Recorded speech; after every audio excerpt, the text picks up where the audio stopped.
Look how preserved this Fayum mummy portrait is.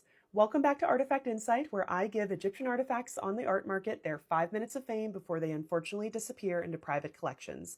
This is going to be the last object that I'm going to cover from the 2024 Christie's auction, but unfortunately, don't worry, there will be more auctions. This wooden mummy portrait, sometimes called a Fayum mummy portrait, dates to the Roman period of Egypt, possibly during the reign of Hadrian, around the first half of the 2nd century CE. It's still debated whether these portraits depict the deceased at their prime or at their time of death. Mostly it's hard to determine because many of the portraits are displaced from their mummies themselves, like this piece. This wooden panel, for example, still has the linen preserved around the edges and depicts a middle-aged man who is wearing a white chiton with 2 faded clavi, or purple stripes of cloth that elite men wore at that time. We can tell when it dates to based on the hairstyle of the man, which reflects the fashion of the time of Emperor Hadrian.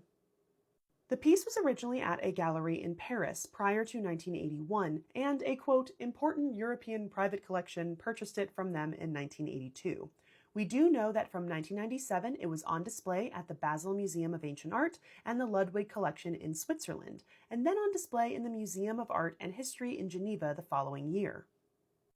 This piece was estimated to go for a whopping £150,000 to £200,000, which is probably the highest estimate for an Egyptian object in this auction, and it sold for £226,800, which is absolutely insane.